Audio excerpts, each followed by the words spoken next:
Falsafah dan tujuan peraturan atau kebijakan yaitu pertama, wajib pencatatan data pelayanan ke dalam formulir rekam medis. Kedua, koordinasi antar unit dalam penyelenggaraan rekam medis. Ketiga, wajib simpan rahasia medis dan pelepasan informasi rekam medis. Selanjutnya, pencatatan dan pelaporan otopsi, penggunaan rekam medis oleh lembaga atau orang yang tak berhak. Pedoman pelaksanaan yang perlu dibuat meliputi yang pertama, koordinasi penyelenggaraan unit pencatatan data dan pengolah data rekam medis. Yang kedua, sistem penomoran rekam medis, sistem penyimpanan rekam medis, pencatatan bayi lahir, catatan kematian, pelaporan wabah dan KDRS. Administrasi dan pengelolaan. Rekam medis diorganisasi dan dikelola untuk mendukung pelayanan medis yang efektif. Unit rekam medis yang dipimpin oleh kepala unit dengan kualifikasi pendidikan minimal D3 rekam medis dan ditetapkan oleh pimpinan rumah sakit. Badan organisasi dan uraian tugas yang jelas dan terisi lengkap dan berfungsi semuanya. Fungsi kepala unit rekam medis yang pertama, mengorganisasikan pelayanan rekam medis. Yang kedua, memberi petunjuk cara menerapkan ketentuan penyelenggaraan. Administrasi dan pengelolaan. Fungsi pelayanan rekam medis mendukung proses pelayanan pasien sehingga informasi yang dihasilkan dapat untuk pengelolaan pasien, laporan berkala dan dikomunikasikan. Ada komite atau panitia rekam medis dan ada rekomendasi berdasarkan keputusan komite. Tugasnya yaitu menyusun dan mengusulkan bentuk formulir dan isi data dan informasi rekam medis. Administrasi dan pengolahan.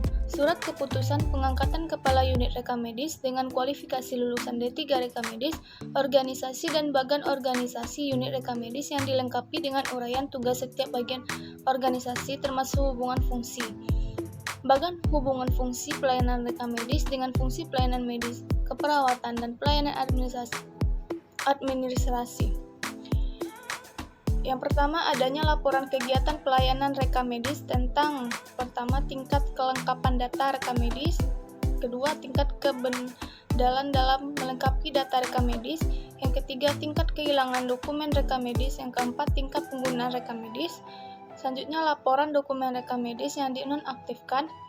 Berita acara pemusnahan dan laporan kegiatan rumah sakit, laporan morbiditas, laporan ketenagaan, laporan inventaris rumah sakit, laporan inventaris alat medis, dan selanjutnya. Dan pimpinan. Pelayanan rekam medis diselenggarakan untuk mencapai tujuan penyelenggaraan rumah sakit. Pemimpin dan staf rekam medis harus memenuhi kualifikasi pendidikan dan pelatihan. Pemimpin rekam medis berfungsi sebagai pemimpin dan manajer unit rekam medis dalam organisasi penyelenggaraan pelayanan rekam medis. Perhitungan kebutuhan tenaga rekam medis. Fasilitas dan peralatan. Fasilitas dan peralatan yang cukup harus disediakan agar tercapai pelayanan yang efisien. Lokasi memenuhi persyaratan dan kebutuhan pelayanan rekam medis sehingga memperlancar pelayanan kepada pasien. Analisis ergonomi. Analisis kebutuhan rak, filling, aktif dan inaktif. Fasilitas dan peralatan. Lokasi pelayanan pendaftaran pasien dengan pelayanan klinis dan administrasi. Lokasi filling dengan pelayanan klinis dan administrasi. Ruang filling dokumen rekam medis aktif dan non-aktif. Rak penyimpanan dokumen rekam medis sesuai dengan sistem penyimpanan dan penjajarannya. Ruang kerja URM. Kemudahan distribusi dokumen rekam medis. Tersedia KUP, KIB, indeks penyakit, operasi sebab kematian dan dokter, buku register pelayanan, tercar, kartu kendali, sensus harian, formulir rekam medis, formulir laporan. Fasilitas peralatan, penyimpanan DRM, ruang penyimpanan terpisah antara dokumen rekam medis aktif dan non-aktif. 2. Terjamin kebersihan dan keamanannya. 3. Sesuai dengan prosedur penyimpanan TDF dengan nomor tunggal DRM pegawai rekam medis dan khusus pengadilan disendirikan. Berita pemusnahan lengkap ada tanggal, jam, nomor rekam medis, dan nama pasien. Ada peraturan dan SOP tentang jaminan keamanan dan kebersihan. Kebijakan dan prosedur. Harus ada kebijakan prosedur tertulis yang mencerminkan pengelolaan unit rekam medis untuk menjadi acuan bagi staf rekam medis yang bertugas. Kebijakan sistem dan prosedur pelayanan DRM. Sistem dokumentasi, sistem pencarian DRM, sistem identifikasi termasuk identifikasi pasien, bayi baru lahir, sistem pengindeksan KUP, manual komputer, indeks penyakit, operasi sebab kematian dokter, sistem evaluasi dan pelaporan tindak lanjut hasil evaluasi. Kebijakan dan prosedur. Selanjutnya, setiap pasien di rumah sakit mempunyai rekam medis dengan satu nama di unit rawat jalan, gawat darurat, dan rawat inap. Yang kedua, sistem dan prosedur. Yang pertama, sistem penomoran tunggal atau unit numbering system. Yang kedua, sistem identifikasi untuk menghindari tertukarnya pasien dan bayi. Yang ketiga, penggunaan komputer. Bila sudah menggunakan komputer, apalagi online dengan unit lain, operasional dan keamanan data fisik dan isi. Selanjutnya, ketentuan tertulis tentang informed consent. Yang pertama, keharusan dokter memberikan penjelasan sebelum tindakan medis dilakukan. Yang kedua, setelah penjelasan diberikan, keharusan meminta persetujuan pasien atau keluarganya. Yang ketiga, keharusan dokter yang memberikan penjelasan dan pasien atau keluarga menandatangani formulir informed consent.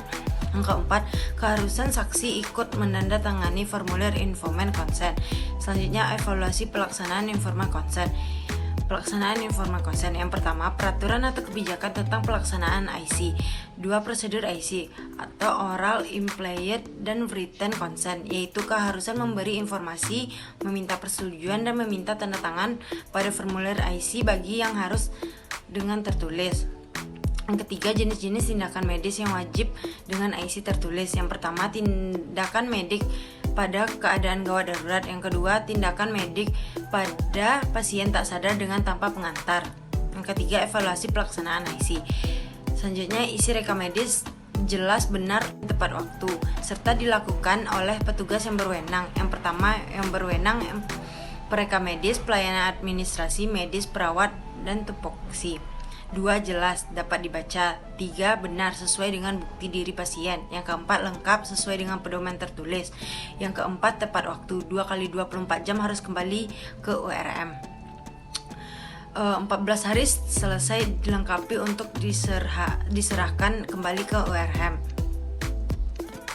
30 hari laporan PA selesai untuk disimpan. Kode ICD, simbol dan peringatan tanda bahaya dalam pelayanan pasien. Yang pertama, simbol atau tanda peringatan disahkan oleh komite medis, ditetapkan direktur rumah sakit. Yang kedua, penggunaan kode ICD untuk kode penyakit, operasi, dan sebab kematian. Yang ketiga, penggunaan kode ICD, simbol dan peringatan dilakukan secara seragam di pelayanan rawat jalan, gawat darurat, dan rawat inap. Pengembangan staf dan program pendidikan. Yang pertama, semua staf berhak mengikuti pendidikan berkelanjutan untuk meningkatkan pengetahuan dan keterampilan. Yang kedua yaitu program orientasi berstruktur untuk pegawai lama dan pegawai baru yang dipindah tugaskan ke URM. Yang ketiga yaitu pelatihan dan pendidikan untuk pegawai lama, baik yang berada di dalam maupun di luar rumah sakit.